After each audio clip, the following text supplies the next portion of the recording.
Putting a loved one in a nursing home can come with a lot of anxiety. Will they be treated well? Will their medical needs be addressed? The last thing most people worry about is whether or not their loved one will be rooming with a convicted killer.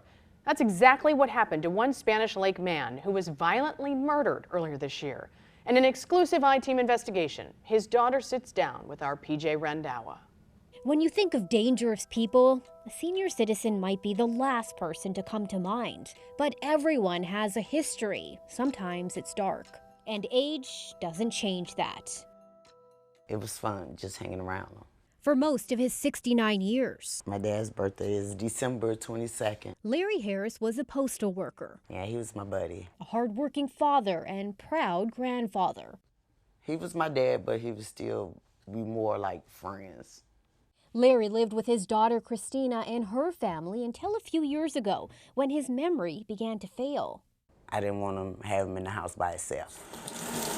So Christina made a difficult decision. She did her research and found the estates of Spanish Lake, a nursing and rehabilitation facility she felt would give her dad the care he needed.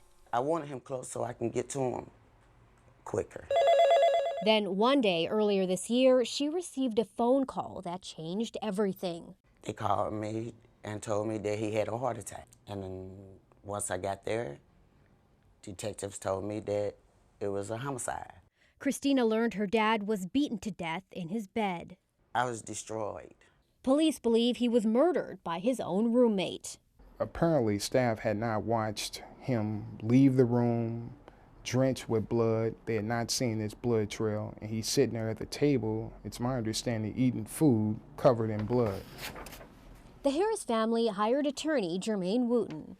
The first thing he uncovered was that Larry's 83-year-old roommate, Willie Clemens, had a violent history. He had always been aggressive, but we learned that he had a prior conviction for murder.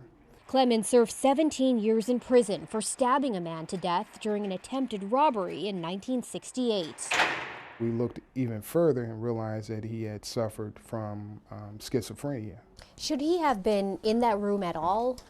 Given his aggressive behavior, he should have been inside of a secure area in this nursing home.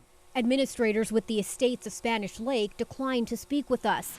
But federal documents helped the I-Team piece together the months leading up to the murder. We found Larry was put into Clemens' room because staff felt, quote, they were both pretty quiet. Almost a year before the murder, staff took Clemens off his antidepressants without consulting his psychiatrist.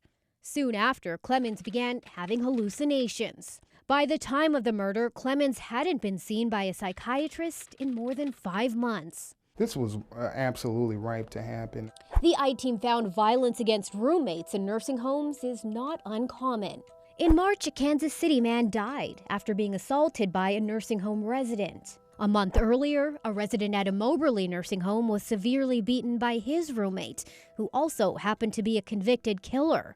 So how does this happen? An elder advocate we spoke with says, according to the U.S. Department of Health and Human Services, nursing homes are required to devise a plan of care for any type of resident they accept. In all 3 cases, documents show federal inspectors found the nursing homes didn't follow their own plans. So they just bring these people in and not really have the proper staff, not have people properly trained to take care of these people. Privacy laws prohibit families from knowing the history of their loved ones' roommates. You're not going to get any kind of background information on a person who's living in a 15 by 13 room with your loved one. I love him to death.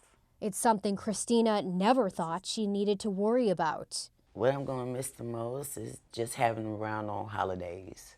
Now memories are all she has left of the father she tried so hard to protect. Don't nobody expect to be killed in no nursing home. Willie Clemens has pleaded not guilty to second-degree murder. He's currently undergoing a psych evaluation. If you want to find out more about your loved one's nursing home, their track record of violations or violent incidents, go to our KSDK app and look in the As Seen on TV section.